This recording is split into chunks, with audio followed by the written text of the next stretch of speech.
మీలో ఎవరికైనా దీనిలో ఏముందిలే, ఈ మాత్రానికి ఇంత హడావుడి అని మీకు అనిపించవచ్చునేమో, కానీ నాకు మాత్రం ఇది చాలా ఆశ్చర్యాన్ని, అబ్బురాన్ని కలిగించింది. ఆహా, పౌలు రోమాపత్రికలు అంటాడే, ఆయన బుద్ధి జ్ఞాన బాహుల్యము ఎంత గొప్పది అని. నాకు ఇక్కడ అనిపించింది, ఆయన హృదయ వైశాల్యం ఇంతని చెప్పడానికి మనకు శక్యము కాదు. అందుకే నేను పౌలు గారు ఆయన ప్రేమ గురించి మాట్లాడదు. ఆకాశం కంటే ఎత్తు, భూమి కంటే సముద్రం కంటే లోతు. కొలతలు చెప్పడానికి లేదేక.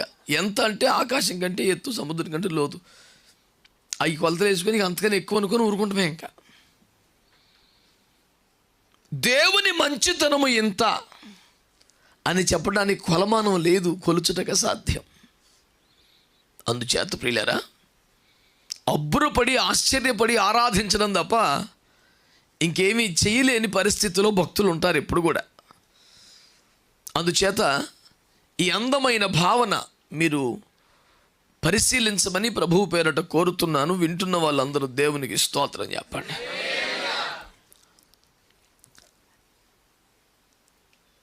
కనుక మీరు మిక్కిలి జాగ్రత్తగా ఉండండి అనే హెచ్చరిక ప్రభు చేశారు. ఏ హెచ్చరిక చెప్పండి ఒకసారి మీరు. నూరులు తెలుస్తలేదు భక్తులు, చెప్పండి. ఈ మాట ఎవరికైనా ఎప్పుడు చెబుతారు? ఇదిగో త్రోవలో ప్రమాదం ఉన్నది, శత్రువు బలమైన వాడు, మీకు అధికమైన పోరాటములు ఉన్నాయి, శక్తికి మించిన ప్రయాణం ఉంది, మార్గములో శత్రువు పొంచి ఉన్నాడు. ఇలాంటి ఒక ప్రమాదకరమైన సంకేతాన్ని ఇవ్వాల్సి వచ్చినప్పుడు, హెచ్చరికని ఇవ్వాల్సి వచ్చినప్పుడు వాడు జాగ్రత్త అంటారు. కనుక మీరు మిక్కిలి జాగ్రత్తగా ఉండండి. ఒక పెద్ద ప్రమాదాన్ని తప్పించుకోవడానికి చెబుతారు. శత్రువు నీకన్నా మించిన వాడైనప్పుడు వాడికి దొరికిపోకుండా చెబుతారు. కానీ ఇది ఏ సందర్భంలో చెప్పాడు తెలిస్తే మీకు ఆశ్చర్యం అనిపిస్తుంది. ఇశ్రాయేలు ప్రజలు అరణ్య ప్రయాణాలు దాటి వాగ్దాన దేశానికి చేరుతున్నారు. వారికి దేవుడు ఆయా ప్రాంతములను స్వాస్థ్యంగా ఇన్హెరిటెన్స్ ఇస్తున్నారు. ఇది నీది, ఇది నీది. కొన్ని చోట్ల వాడిన భాష మీకు చెప్పన, శకెమును కొలిచిన స్వాస్థ్యముగానే యాకోబుకు అప్పగిస్తున్నాడు అంటాడు. అంటే ఒక ప్రాంతాన్ని ఏదో డాక్యుమెంట్ ప్రకారం ఇడికి 3 ఎకరాల 80 సెంట్లు రావాలని కొలత ప్రకారం లెక్కేసి గవర్నమెంట్ సర్వేయర్ని పెట్టి ఏమండి కొలతలేసి అప్పగించినట్లుగా ఇది భూభాగం నీది అని ఇచ్చాడంట. ఈ పరంపరలో అకస్మాత్తుగా మీరు మిక్కిలి జాగ్రత్తగా ఉండండి అన్నాడు. మళ్ళీ చెప్తున్నాను, అలాంటి మాట అనాల్సి వచ్చిందంటే ఎప్పుడు అంటాం? ఆడు ప్రమాదకరమైనడు, ఆడు డేంజరస్ ఫెలో, ఆడు అకస్మాత్తుగా విరుచుకుపడతాడు, నిన్ను చంపేస్తాడు, మెలుకోకుండు, జాగ్రత్తగుండు, నిద్ర నీకు, ఏమరు పట్టుకుండకు, పొరపాటులో దొరికిపోకు, జాగ్రత్త అని చెప్తారు. కానీ ఇక్కడ దేవుడు మిక్కిలి జాగ్రత్తగా ఉండండి అని ఎందుకు చెప్పాడు తెలుసా? అత్యద్భుతమైన మాటలు చదవండి ఒకసారి. శయూరులో కాపురమున ఏశావు సంతానమైన మీ సహోదరులు పొర్రెమెలను దాటి వెళ్ళబోతున్నారు, వారు మీకు భయపడదురు, మీరు మిక్కిలి జాగ్రత్తగా ఉండాలి. అసలు స్టేట్మెంట్ ఏంటి? ఏమండి బొరపించకపోయింది నాకు చదివినప్పుడు. ఈ చెట్టుది మీకు భయం ఏంట్రా, మీకు భయపడతారు అనాలి. అరే తూ బేఫికర్ చలో భాయ్, నీకేం పర్లేదని చెప్పాలి. కానీ ఏం చెప్తున్నాడు? వారు మీకు భయపడుదురు, మీరు మిక్కిలి జాగ్రత్త. ఇప్పుడు ఎవడు జాగ్రత్తగా ఉండాలా కదా? ఈ మన చెప్తాడేంటి? అందుకదా మర్మాల గని అంటారు పరిశుద్ధులు దీన్ని. యేసయ్య గారు ఏమని రాశారు? మర్మాల బడిలోన. స్తోత్రం, హల్లెలూయా, హల్లెలూయా. నేను ఈ వాక్యం చదివినప్పుడు ఎంత విచిత్రమైన అనుభూతికి గురైనండి. ఇదేంటిది? వారు మీకు భయపడదురు, వాళ్ళు జాగ్రత్తగా ఉంటేనే, లేకపోతే మీరు మీ చేతిలో అయిపోతారా అని చెప్తే మంచి మంచి ఖుషిగా ఉంటుంది మనకి. అవును మరి, ఎందుకంటే అక్కడే మీ వలన భయము బెదురు వారి మీద పెడుతును, ఈ వాక్యాలను అక్కడే ఉన్నాయి. వారు మీకు భయపడుతురు కనుక మీరు వారి యందు జాలిపడుడి అనాలి కదా. కానీ ఏమంటున్నాడు? మీరు జాగ్రత్తగా ఉండండి. ఒరే, దేవుని ప్రేమ వైశాల్యం అర్థం చేసుకోవడానికి ఈ వచనాలు బీభత్సమైన ఉదాహరణ.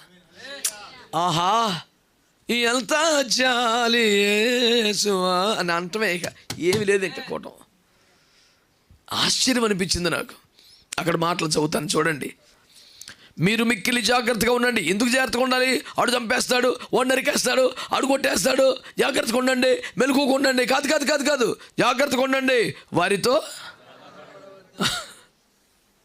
వాళ్ళ భూమిలో అంగుళం కూడా నీకు ఇవ్వను. ఇదేం జాగ్రత్త సార్ అసలు? ఇట్లాంటి జాగ్రత్తగా ఉన్నాయి బైబిల్లో. జాగ్రత్తగా ఉండండి, మీ కిరీటం అపహరింపనీయకుడి, జాగ్రత్తగా ఉండండి, మెలకువగా వస్త్రమును కాపాడుకోండి, జాగ్రత్తగా మీ సింహాసనమును కాపాడుకోండి. బాగుంది, వీ కెన్ అండర్స్టాండ్. కానీ ఇక్కడ జాగ్రత్తగా ఉండండి, వాళ్ళతో కలకపడద్దు, జాగ్రత్తగా ఉండండి, వాడి స్వాస్థ్యం తీసుకోవద్దు, జాగ్రత్తగా ఉండండి, అంగుళం కూడా మీకు ఇవ్వను. ఇంతకీ ఆడంత ఉత్తముడు, ఇంతకీ ఏసేవుగడి గురించి ఇదంతా. ఏసేవు గురించి అంట. అది ఏసేవుకి ఇచ్చేసిన భూభాగం అంతా. జాగ్రత్త. మూమెంట్ ఏంటి? ఆడి కసి మీద ఉన్నాడు, కోపంగా ఉన్నాడు, శత్రువు కూడా ఎప్పుడు దెబ్బ ఎత్తాడు, జాగ్రత్తగా ఉంటా అంటలేదు. నిన్ను చూస్తేనే భయపడుతున్నాడు వాడు. మరి ఎవడు జాగ్రత్తగా ఉండాలా? కానీ నువ్వే జాగ్రత్తగా ఉండు. ఆ స్వాస్థ్యం సేయీరు మన్యమంతా ఏసేవుకి ఇచ్చేసాను, అందులో ఒక్క అంగుళం కూడా మీకు ఇవ్వను. ఇప్పుడు అసలు పోరాడదు, ట్రై చేయొద్దు, నోర్మస్కి వెళ్ళిపో. మనల గురించి బలహీనులకు శత్రువుతో దేవుడు మాట్లాడు. నా బిడ్డలతో పెట్టుకోకు, నలిపి చంపేస్తారు, నేను కాలు కింద తొక్కేస్తారు, వాళ్ళు సర్వశక్తి మిక్కిలి కృపగల నేను తోడుకున్నాను వాళ్ళకి అని ఆడికి చెప్పాలి కదా. రై మీరంటాడు భయపడి సత్తున్నాడు, కొంచెం అన్యాయం అనబాక, జాగ్రత్త. उल्टा हमको बोल रहे क्या? ఇప్పుడు శేయూరు మన్యమును ఏశావు సంతతికి ఇచ్చేస్తే వాళ్ళు దేవుని ప్రణాళికలో ఉన్నారా? దేవుని చిత్తంలో ఉన్నారా? దేవుని ఏర్పాట్లో ఉన్నారా? దేవుని ప్రేమలో ఉన్నారా? దేవుని నిబంధనలో ఉన్నారా? అసలు దేవుడికి వాళ్ళకి సంబంధం ఉందా? కృపలోంచి బయటికి వెళ్ళిపోయారుగా, సంకల్పం నుంచి బయటకు వచ్చేసారుగా, దేవుని లిస్టులో లేరుగా ఇప్పుడు. అంటే తృణీకరించబడినా, కోల్పోయినా, పతనమైపోయినా, దేవుని సంకల్పంలో నిలబడలేకపోయినా, వారు తమ స్వంతంగా ఎంపిక చేసుకున్న మార్గంలోకి వెళ్ళి నాశనం అయిపోయినా, ఆ చెడిపోయినోడికి పడిపోయినోడు కూడా ఒక స్వాస్థ్యం ఇచ్చాడంట. సరే నువ్వు అక్కడ చావు, అడవిలో పడుండు అని వాడికి కూడా కొంత ఇచ్చాడంట. యేసుప్రభు గురించి కొంతమంది ఏం చెప్తారు? ఆయన చాలా దుర్మార్గమైన దేవుడు, తన దండం పెట్టిపోతే వాళ్ళని చంపేతాడు, మహాక్రూరుడు, యుద్ధ పిపాసి, రక్త పిపాసి అని మంచి మంచి పదాలు ఏరుకొచ్చి యేసుప్రభు తగిలింటున్నారు కదా. ఆయన మంచితనం మీరు ఇలా చూడలేదు ఇప్పుడు బైబిల్లో. ఒక్క పూట కూటి కొరకు జ్యేష్ఠత నమ్మేసుకున్న భ్రష్టుడాడు, వ్యభిచారాడు, నా సన్నిధిలో ఉండకుండా పోయాడాడు, లోకం కోరుకున్నాడాడు, కృపలో లేడాడు, అయినా ఆడికి కూడా ఒక భూభాగాన్ని స్వాస్థ్యంగా ఇచ్చాను. మీరు బలవంతులు, మీరు కదిలి వస్తుంటే ఒక సైన్యమై వాడు గతకు జొనుకుతున్నాడు, కాబట్టి జాగ్రత్త. ఏంటి జాగ్రత్త? ఆడు కొట్టేస్తాడేమో, ఆడు చంపేస్తాడేమో కాదు, మీకు భయపడుచున్న వారిని, మీ ఎదుట నిలవలేని వారిని, మీకు సమవుజ్జి కాని వారిని మీరు లొంగదీసే ప్రయత్నం చేయొద్దు. అది జాగ్రత్త. ఇలా చెప్పిన దేవుడు ఉంటాడా? ఇలా చెప్పిన తండ్రి ఉంటాడా? వాడు కొంచెం వీక్గా ఉన్నాడు, ఏసేయ్య అని చెప్తాడు ఎవడైనా. రే ఆడు వీక్గా ఉన్నాడు, వాడితో కలగపడద్దు, వాడిని ఏమనుకో. ఇప్పుడు నీ గురించి ఆలోచిస్తున్నాడు దేవుడు. ఈ దేవున్నా మీరు మంచోడు కదని చెప్పేది, ఈ దేవున్నా మీరు విమర్శించేది, ఈ దేవున్నా మీరు తప్పు పట్టేది నాకు ఆశ్చర్యం అనిపిస్తుంది. ఆయన మంచితనం అంతా మీరు ఒకసారి పరిశీలించాల్సింది కదా అనిపిస్తుంది నాకు. ఏదైనా ఒక సందర్భాన్ని పట్టుకొని, మాటను పట్టుకొని కోపంతో విరుచుకుపడే బదులు శాంతంగా మీరు ఆలోచిస్తే అంత అద్భుతమైనవి అవి మన బుద్ధికి అందినవి కాదు అనిపిస్తుంది. మీరు మిక్కిలి జాగ్రత్తగా ఉండండి. ఎందుకన్నాడు? వాడు మీ ఎదుట కనుక మీ ముందు సాలడు కాబట్టి, బలహీనుడు కాబట్టి, మీ ఎదుట బలహీనులుగా ఉన్న వారిని దురాక్రమం చేయకండి. మిమ్మల్ని చూసి భయపడుతున్న వారి మీద ఆధిపత్యం చలాయించకండి. మా బాగా తేలిక దొరికాడని 2 కొట్టాడు, ఈ వాస్తవం లాక్కుండా మేమొద్దు. ఆడు మంచోడు కాదు, కృపలో లేడు, తొలగిపోయాడు, ఆడికి మన పద్ధతి, మన విధానం, మన భక్తి నచ్చలా, ఆడి దారి ఆడు చూసుకున్నాడు, పోనే. నేను ఇస్తున్న అభిషేకము కంటే, జ్యేష్ఠత్వము కంటే అడిగా ఒక ముద్ద కూడెక్కువైపోయింది, పోనే అండి. ఈ జ్యేష్ఠత్వం, ఈ శ్రేష్టత, ఈ విలువలు అడిగి నచ్చల, పోనే. ఆడు నచ్చిన మార్గం ఎంపిక చేస్తాడు సరే, పోనే. ఎంత చెడిపోయినా ఆడికి కూడా ఏదో స్వాస్థ్యం ఇచ్చాను నేను. నీకు బలం వచ్చింది కనుక, మీరే ఒక సైన్యం అయ్యారు కనుక, ధూమస్తంభమై కదలి వస్తున్నారు కనుక, యెహోవా సైన్యమై తరలి వస్తున్నారు కనుక, మిడతలు పంటను నాకివేసినట్లుగా ప్రాంతాన్ని మీరు క్యాప్చర్ చేయగలరు కనుక, బలహీనులపై దాడి చేయకండి, భయపడుతున్న వారిని బెదిరించకండి, వదిలేయండి, పక్క నుంచి వెళ్ళిపోండి అన్నాడు. ఇలాంటి దేవుడు మీకు నచ్చలేదని నాకు ఆశ్చర్యంగా దేశ రక్తం ఇచ్చాయి. స్తోత్రం చెప్పొచ్చుగా. హల్లెలూయా. మీరు మిక్కిలి జాగ్రత్తగా ఉండననే హెచ్చరిక. నీకేదో ప్రమాదం వస్తుందిగా అని కాదు, నీ వలన బలహీనులకు ప్రమాదం కలగకూడదని. Would you like to take this important caution to your life?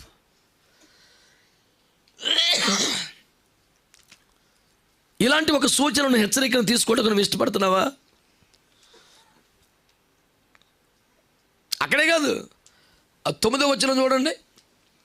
మనము తిరిగి మోయాబు అరణ్య మార్గం ప్రయాణం చేయొచ్చు, యెహోవా నాతో ఇట్టలను మోయాబీలను బాధించవద్దు. ఆడు అచ్చమైన మోయాబీడు, ఆడెవడు?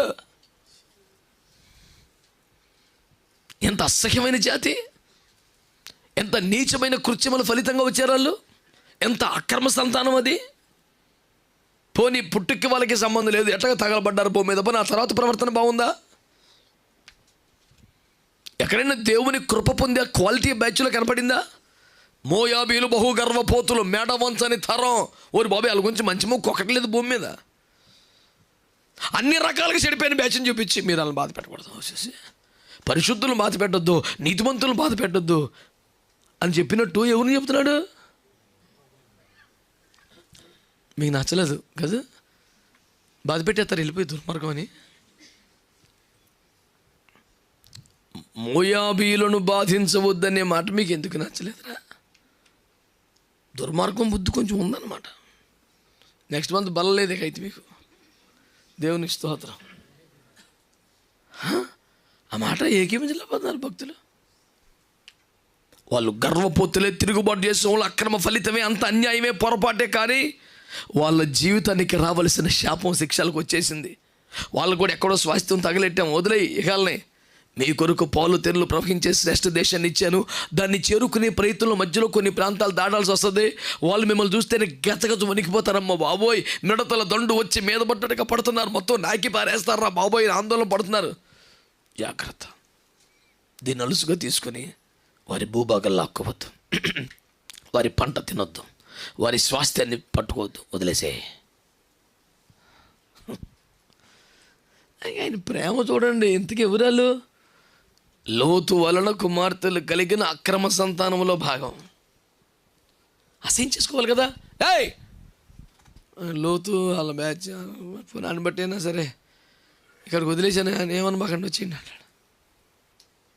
పోనీ ఎక్కడ అయ్యిందా చూడు. తర్వాత ఎంత? 18 వచనం చూడన్నా. అమ్మోనీయుల మార్గమును వెళ్ళినప్పుడు వారిని బాధింపవద్దు, వారితో యుద్ధము చేయవద్దు. ఏలయనగా లోతు సంతానమునకు దానిని స్వాస్థ్యముగా ఇచ్చారు. నాయనా, ఇద్దరు బ్యాచ్ కదా ఆ పాపిష్టి గొడవకే. ఒకలేమో మోయాబీలకు మూలం, ఇంకొకరికి అమ్మోనీయులకి. ముగ్గురు కూడా పక్కలో బలం, కంట్లో దూలం, దుర్మార్గం, చాలా పైపిష్టి వ్యవహారం. పోనీ ఇంత పాపిష్టోళ్ళు అయ్యిండి కూడా పోనీ కాళ్ళు రగరేస్తున్నారా? ఎక్స్ట్రా మాట్లాడుతున్నాను, ఇలా చూసి వణుకుతున్నారంట. అయ్యి బాబాయ్, వాళ్ళు యెహోవా ఆశీర్వదించిన ప్రజలు, వాళ్ళ ముందు మనం నిలబడతాం బాబాయ్, వాళ్ళు వైపుకి వెళ్తున్నారంట, ఒక దెబ్బ కూడా తెచ్చిపోతాం మనం. ఆయన అంటాడు, వాళ్ళు మీకు భయపడుతున్నారా? పైగా ఆ ప్రాంతాన్ని లోతును బట్టి వాళ్ళకి వదిలేసాను నేను వాళ్ళకి ఇచ్చేసిన స్వాస్థ్యం కనుక మీరు తీసుకోకుండా వెళ్ళిపోండి. ఇప్పుడు ఇశ్రాయేలు ప్రజలు ఇన్ని సంవత్సరాలు బానిసత్వం పడి, ఇన్ని యుద్ధాలు చేసి, ఇంత తలిసిపోయి, ఇన్ని పోరాటాలు చేసి, ఇన్ని యుద్ధాలు చేసి, ఇంత సాధించి వెళ్ళిపోతున్నప్పుడు మొట్టమొదటిసారిగా వీళ్ళని చూసి భయపడే తేరగా లొంగిపోయి శత్రువులు కొందరు దొరికారు. అంటే సెమీఫైనల్స్లో మనకు ఒక సింపుల్ టీం పడింది అనమాట. కొట్టబాకంటే వదిలేయమంటే ఇప్పుడు అవుతాడు సార్. రికార్డులన్నీ అప్పుడే క్లీన్ చేసేద్దాం పేరేపున వచ్చేది. దేవునికి స్తోత్రం. ఈసారి దేవుని కృపలో 40 బాల్లకు సెంచరీ చేయాలి. మంచి టీం దొరికింది మనకు. కొట్టి ఇదే ఛాన్స్ రా. నేను ఒకసారి బాంబేలో ఉన్నప్పుడు టెన్నిస్ బాల్తో క్రికెట్ మ్యాచ్ ఆడేది. ఒక 93. నన్ను చేర్చుకోమంటే టీంలో నువ్వు ఎంతలా ఉన్నావు, ఏడ పరిగెడతావు నువ్వు వద్దని చెప్పేసి ఆంధ్ర వాళ్ళతో బయటరే అని నన్ను పక్కన పెట్టేశారు. నేను ఆడతానరా బాబు, కాలేజీకి ఆడినరా బాబు అంటే అలవాయ నువ్వు ఏడ పరిగెడతావు కూర్చా అన్నారు. నేనంతా ఉత్సాహపడతా. కారణం ఏంటంటే టెన్నిస్ బాల్ అది. మన దెబ్బ తగిలితే అసలు బంతి ఉంటుంది. ఆ దేవుని స్తోత్రం. ఒక రాంగ్ షాట్ కనెక్ట్ అయినా సరే బంతి ఉండదు. సరిగ్గా తగిలితే ఇంకా అసలు అది ఇంకా అదృశ్యమాయను అంతే. నన్ను చేర్చుకోలేదు. చాలా బాధపడిపోయాను. డీసీఎం డైట్ బస్సు ఒకటి ఉంది. ఎల్లో బస్సు మీద కూర్చున్నాను. అందరూ సపోర్ట్లు కొడతారు, విజిల్స్ కొడతారు. నాకు అసలు మనసు అంతా ఈ క్లాస్గా ఆడతాను కదా, దుర్మరులను తీసేశారు అని అలా బాధపడుతుంటే దేవుని కృపలో ఈ టెన్నిస్ బాల్తో ఆడే బౌలింగ్కి మా వాళ్ళకి 50 రన్కి 7 వికెట్లు మొత్తం టపా టపా టపా. అప్పుడు 8 కూడా దిగుతలేదు. నేను పైనకి వచ్చాను. మై జావుకే అన్నాను. ఒరే సుబ్బేసే బోచెల్లారే ఎవరే పొద్దు నుంచి తెగరుతున్నాం రారా వెళ్ళాడు. కొట్టుకొచ్చాను వండి చేతి తీసి రక్తం ఏంచి. ఎవరికైనా సరే తేరగా దొరికి చదలబుడ్డు అవుతుందా? టెన్నిస్ బాల్ ఇదే అవకాశం. 90 కొట్టి పరేసాను వేసి రక్తం వేసి. ఎందుకంటే అంతమ్మా కార్క్ బాల్తో దెబ్బలు తినేసిన వాళ్ళం, లేజ్ బాల్తో తిప్పలు పడుతున్న వాళ్ళం. టెన్నిస్ బాల్ దొరికి తిరగకుంటుంది. ఇప్పుడు వీళ్ళకి అలాంటి బ్యాచ్ దొరికింది. సెమీఫైనల్లో టఫ్ ఫైట్ లేదు, తేరగా దొరికింది ఒకటి. గెలవటం మామూలు విషయం. ఇక మామూలుగా గెలవకూడదు. హ్యాట్రిక్లు ఉంటే చేసుకోవాలి, సెంచరీలు ఉంటే కొట్టుకోవాలి, రికార్డులు ఉంటే బదలు. ఇదే మిక్కిలు అనుకూల సమయం అని కాలు దవ్వుతుంటే తప్పురా వదిలేయాలన్నాడు. అమ్మమ్మమ్మమ్మమ్మ మంచి ఛాన్స్ పోయింది ప్రభా. ఈజీ మనీని దేవుడు ఎంకరేజ్ చేయట్లా. ఈజీ విక్టరీని కూడా దేవుడు ఎంకరేజ్ చేయట్లా. కొంచెం బలహీనలు చూసి ఏలో కొట్టు వద్దు. మీరు ఒక్క దేశం వాళ్ళు 4 దేశాలు ఒకసారి యుద్ధానికి వచ్చారు, పర్లేదు ముందుకెళ్ళండి నేనున్నాను. అలాంటప్పుడేమో ముందు సముద్రం వెనకాల ముందుకెళ్ళు, ఎల్లో ఆగొద్దు. ప్రాణం పోయే పరిస్థితులనేమో వెనక రావద్దు ఎదరికెళ్ళమంటాడు. ఇటు తేరగా దొరికాడు, కొట్టి పారేద్దామంటే వద్దు అంటున్నాడు. ప్రభు నీతో చాలా ఇబ్బందిగా ఉన్నది. మరి వీళ్ళు సైతం ఎక్కడితో చేరిపోరా? మరి ఆయనతో ఈ మొత్తం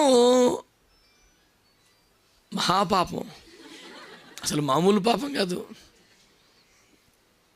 మన సందా బట్టి అలవట్లేదు కానీ సెల్ ఫోన్లు బట్టి ఏంట్రా యూత్. దేవుని స్తోత్రం. మీరు ఒకటే పట్టుకోండి నా మాట.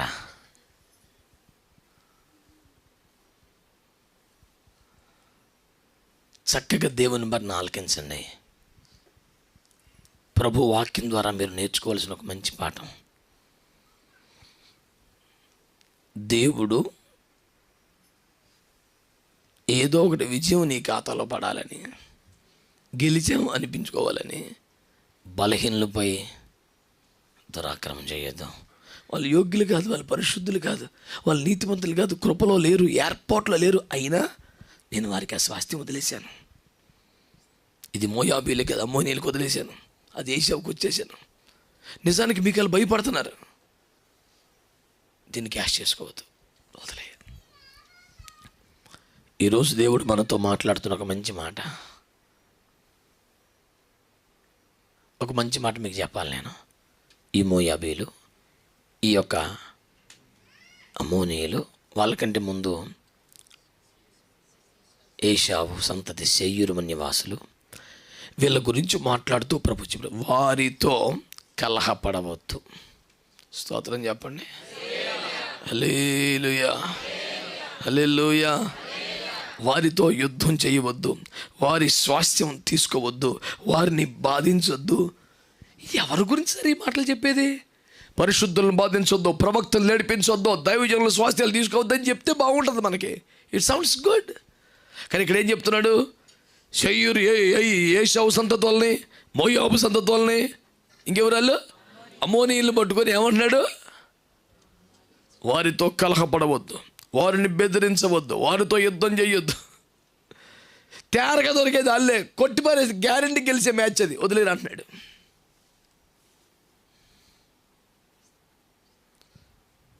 ఇందులో చిన్న చేదు పాఠం ఒకటి ఉంది, తీసుకుంటానంటే చెప్తాను.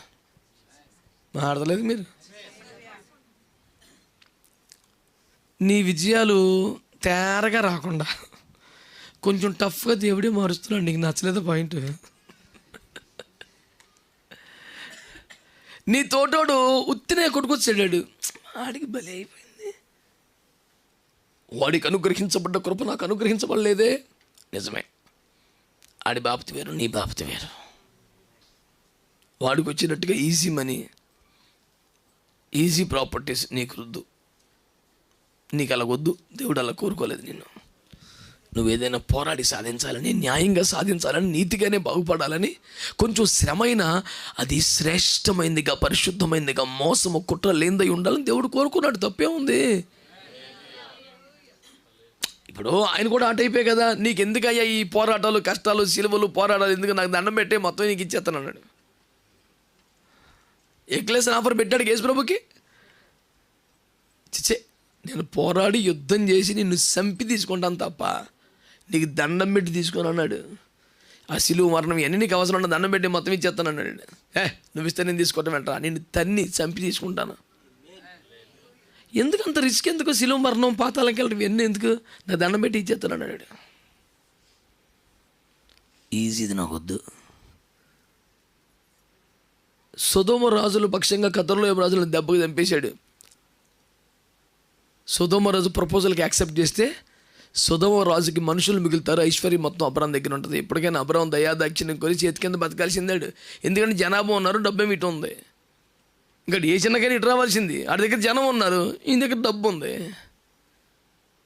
ఇంకా అబ్రాం గారు ప్రపంచ బ్యాంకే కదా, ఎప్పుడు వచ్చినా దండం పెట్టి తీసుకెళ్ళవలసిందే. నీ వల్ల నేను బాగుపడినా, నాకు వద్దన్నాడు సింపుల్గా. ఎన్ని అలా అనుకుంటే మరి వచ్చే డబ్బులు పోతాయి. ఏదో ఒకటి ఏసు రక్తమే చేయం, చెయ్యటమే చల్లగా, నాకు వద్దన్నాడు. బైబిల్ గ్రంథములో పరిశుద్ధులందరినీ చూస్తే ఈ మాట వినండి, ఈజీ మనీని ఎవరు యాక్సెప్ట్ చేయలేదు. తేరగా వచ్చే డబ్బు, మన భాషలో చెప్పాలంటే తేరగా వచ్చేదాన్ని ఎవరు ఆస్వాదించలేదు. వదిలే. చివరికి దేవుడు కూడా మీరు స్వాస్థ్యాలు పొందబోతారు. మధ్యలో ఇంకా కృతి ఎందుకు రా, దాటండి, వెళ్ళండి, ఎదరికెళ్ళండి. కొంచెం మధ్యలో మీకు పాలు తెరలో ప్రదేశం ఇస్తున్నాను. మధ్యలో శరీరమని కనపడింది, లాగేద్దామా? మోయాబీలకి ఇచ్చింది, అమోళ్ళకి ఇచ్చింది, లాగేది వద్దు, పక్క నుంచి వెళ్ళిపో. మరి ఇప్పుడు శరీరమని అసలు ఏం చేయాలి? మోయాబీలు ఏం చేయాలి? అమోనీయులు ఏం చేయాలి? వారితో కలహమాడవద్దు, యుద్ధం చేయొద్దు, బెదిరించొద్దు. లాస్ట్ అండ్ ఫైనల్, స్నేహం చేద్దామా? చేయకూడదు. యుద్ధం చేయకూడదు, కలహపడకూడదు, బాధించకూడదు, సమాధానం కూడా పడకూడదు. డిస్టెన్స్ మెయింటైన్ చేయాలా, తప్పుకొని వెళ్ళిపోవాలా. నీవు వారితో యుద్ధము చేయొద్దు, కలహపడవద్దు, వారిని బెదిరించవద్దు, బాధించవద్దు, స్నేహం కూడా చేయొద్దు. కష్టంగా లేదా? అబ్బా, మరి పక్కనే ఉంటూ మనకి యుద్ధం లేకుండా ఉంటూ ములాఖాత్ అవ్వద్దంటే ఎలాగ ప్రభా? మరి మేము అటు వాళ్ళు ఇటు, అప్పుడప్పుడు కొంచెం అటు ఇటు. వాళ్ళని దాటుకొని నీ స్వాస్థ్యానికి వచ్చేయి. మధ్యలో వాళ్ళు ఉన్నారు, దొరికింది కాబట్టి నలిపేద్దామని చూడొద్దు. బలహీనలుగా బెదురుతున్నారు కాబట్టి కొట్టి పారేద్దాం ప్లాన్ చేయొద్దు. అసలు కలహపడద్దు, అసలు బెదిరించొద్దు, బాధ పెట్టద్దు. అలాగని కొట్టొద్దన్నాడు కదండి, ఫ్రెండ్షిప్ కూడా చేయొద్దు. దాటి వచ్చి నాదొక సూటి ప్రశ్న, నీకు ఇది సాధ్యమా? నీకు భయపడుతున్న వాడికి నువ్వు ఈజీగా విక్టరీ సాధించగలిసిన టార్గెట్ దొరికినప్పుడు వాళ్ళు ఏం చేయకుండా వదిలేసావు, అదే గొప్ప. కలహపడొద్దు, బెదిరించొద్దు, బాధించొద్దు, యుద్ధం చేయొద్దు, వదిలేయ్. మరి కలహపడకూడదు కాబట్టి స్నేహం చేయొచ్చా? యుద్ధం చేయకూడదు కాబట్టి స్నేహం చేయొచ్చా? బెదిరించకూడదు కాబట్టి భుజాలు రాసుకోవచ్చా?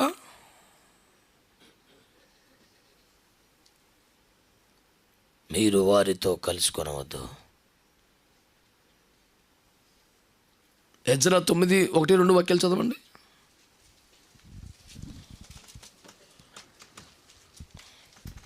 ఈ సంగతులు సమాప్తమైన తరువాత పెద్దలు నా యొద్దకు వచ్చి ఇశ్రాయేలును, యాజకులను, లేవీయులను, కనానీయులను, హిత్తీయులను, పెరిజీలను, యెబూసీయులను, అమ్మోనీయులు, మోయాబీలు, ఐగుప్తీయులు, అమోరీయులు అను దేశపు జనములలో నుండి తమ్మును తాము వేరుపరుచుకొనక వారు చేయు అసహ్యమైన కార్యములను తామే చేయుచు వారి కుమార్తెలను పెండ్లి చేసుకొనుచు తమ కుమారులను తీసుకొనుచు పరిశుద్ధ సంతతిగా ఉండవలసిన తాము ఆ దేశపు జనులతో కలుసుకొనిన వారైరి.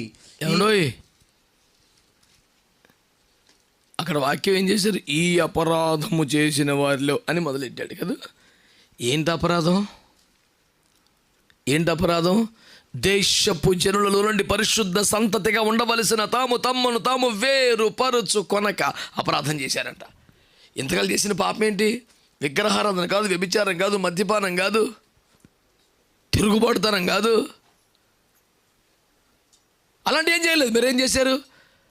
పరిశుద్ధ సంతతిగా ఉండవలసిన తాము దేశపు జనులలో నుండి తమ్మును తాము వేరుపరుచుకొనక వీరి కుమార్తెలను వారికి ఇచ్చారు. వారి కుమారులను వెళ్ళి తెచ్చుకున్నారు.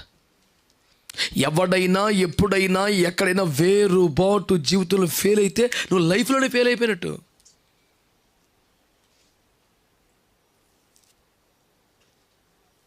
ఇన్నేళ్ళుగా వింటున్న ఉపదేశం లోపలికి పోనివ్వట్లేదా? ఆలోచించు.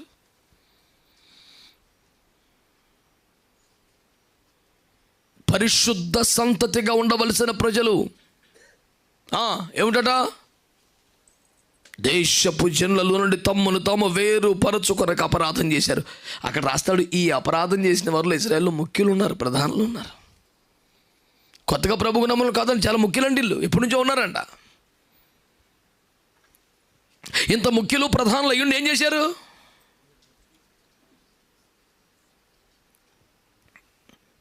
పరిశుద్ధ సంతతిగా ఉండవలసిన తాము దేశపు జనుల్లో నుండి తమను తాము వేరుపరచుకొనలేదు.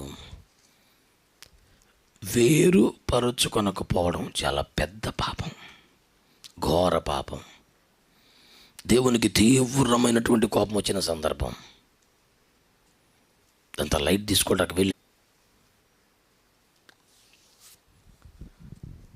దేవుని సన్నిధిలో ఈ మాటను మీరందరూ సీరియస్గా తీసుకోండి, జ్ఞాపకం చేసుకోండి.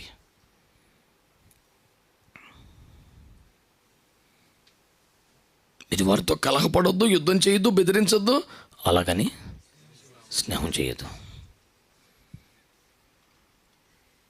వారికి ఏ హాని చేయకుండా,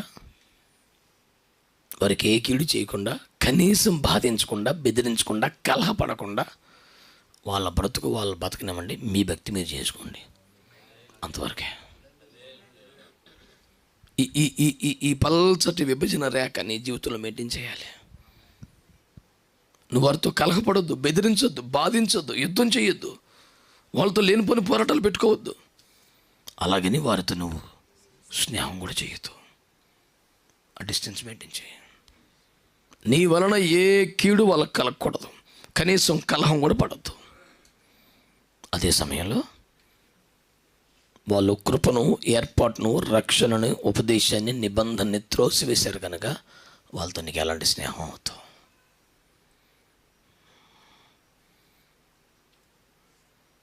దేవుని ఏర్పాటులో నుంచి, ప్రణాళికలో నుంచి, ఉపదేశంలో నుంచి, నిబంధనలో నుంచి తొలగిపోయిన వారితో నీ రిలేషన్ ఇలా ఉండాలి అని వాక్యం చెబుతుంది.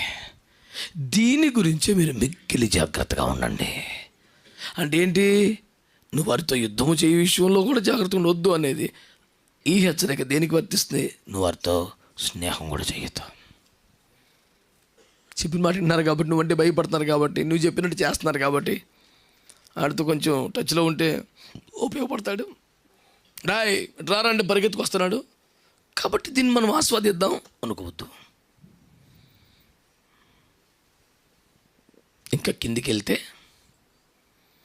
కొన్ని వాక్యాలు తేటగా రాసి ఉన్నాయి. కొంతమందితో మీరు యుద్ధం చేయండి. ఏమండి? 24వ వచనంలో, మీరు లేచి సాగి అర్నోను ఏరుదారుడు, ఇదిగో మోరీడైన హెష్బోన్ రాజును సీహోన్నత దేశం మీ చేతికి అప్పగించదని దాన్ని స్వరిపరచుకోండి, వాడితో యుద్ధం చేయండి. అంటే ఎవడు నీతో కయ్యాన్ని కాలు దూతున్నాడో, ఎవడో బతివిలన్న చోటు ఇవ్వట్లేదు, ఎవడు దండం పెట్టి మేము పక్క నుంచి వెళ్ళిపోతాం సార్ అన్న అవకాశం ఇవ్వట్లేదు, ఎవడు ఎదురు తిరుగుతున్నాడో, పోరాడుతున్నాడో మీరు కూడా నిలబడండి, యుద్ధం చేయండి. కానీ ఎవరు భయపడి వణుకుతున్నాడో వాడితో వదిలేసేయి.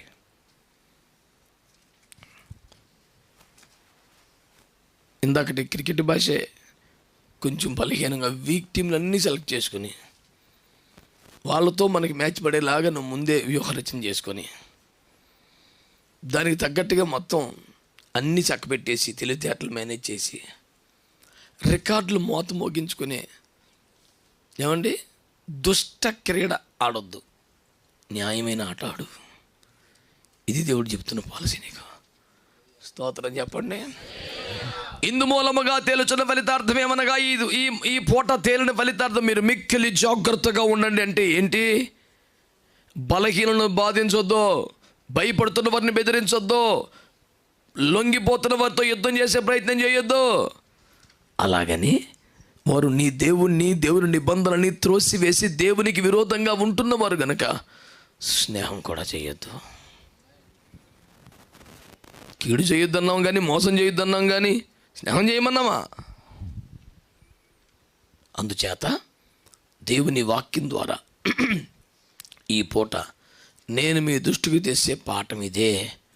లోకములో బలహీనులుగా ఎవరైనా ఉంటే, నీతో చాలని వారైతే, నువ్వు ఈజీగా పై చేయి సాధించగలిగే అవకాశం ఉంటే వాళ్ళ మీద తెగబడిపోయి వాళ్ళని కొట్టి ఇబ్బంది పెట్టి, నేను కూడా కొంతమందిని ఓడించాను, నేను కూడా కొంతమందిని జయించాను, నా ఖాతాలో కూడా కొన్ని విజయాలు ఉన్నాయి అని చెప్పుకోవటం కోసం బలహీనమైన వారిని ఇబ్బంది పెట్టద్దు, బాధ పెట్టద్దు. అలాగని ఎవరు పడితే వాళ్ళతో స్నేహం చేయొద్దు. ప్రత్యేక జీవితాన్ని కాపాడుకోండి, వేరుబాటు జీవితాన్ని కాపాడుకోండి, ప్రతిష్టతను నిలబెట్టుకోండి. శక్తి మేరకు ఎదురాడుచున్న విరోధంతో యుద్ధం చేయండి. లొంగిపోయి భయపడుతున్న వారి మీద ఆధిపత్యం చేసే ప్రయత్నం చేయకండి. ఈ నీతి మనం తప్పకుండా పాటించాలి. ఈ క్రమంలో చెప్పండి రూల్స్ ఏంటి? వారితో కలహపడవద్దు, వారితో యుద్ధము చేయవద్దు, కనీసం వారిని బాధించవద్దు, వారి స్వాస్థ్యములు పట్టుకొనవద్దు. అలాగే వారితో స్నేహం కూడా 4 పాటిద్దాం, 5 కూడా పాటిద్దామా? స్తోత్రం. మిక్కిలి జాగ్రత్తగా ఉండండి. అంటే అదే పొర్రపాటును కూడా యుద్ధము వద్దు, స్నేహం వద్దు అనండి అన్నమాట. యుద్ధము వద్దు, ఎవరి త్యాగలాలు ఉందాం, తగిన డిస్టెన్స్ మెయింటైన్ చేద్దాం, భక్తిని కాపాడుకుందాం. నీ వలన వారికి ఏ కీడు కడుక్కొని రాకుండా జాగ్రత్తగా ఉండు. నీవు కూడా ఎవరి వల్ల నీ భక్తి జీవితాన్ని పాడు చేసుకోకుండా జాగ్రత్తగా ఉండు. భక్తి మొత్తంలో కీలకమైన పాయింట్లు ఏంటి?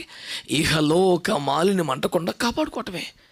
దేవుని మూలముగా పుట్టినవాడి తను భద్రం చేసుకుంటాడని వాక్యంలో ఉంది. నీ హృదయాన్ని కాపాడుకో, నీ తలంపులు, మాటలు, చూపులు కాపాడుకో, నీ భక్తిని, రక్షణను, వస్త్రాన్ని, కిరీటాన్ని, సింహాసనాన్ని కాపాడుకో. ఏది అపహరించబడకుండా జాగ్రత్తగా ఉండు. మళ్ళీ చెప్దాం, యుద్ధము వద్దు, స్నేహము వద్దు, భక్తిని కాపాడుకుందాం, ప్రతిష్టను కాపాడుకుందాం, వేరుబాటు జీవితం కాపాడుకుందాం. దేవుడు ఆ కృప మనందరికీ దయచేయనుగాక. ప్రార్థన.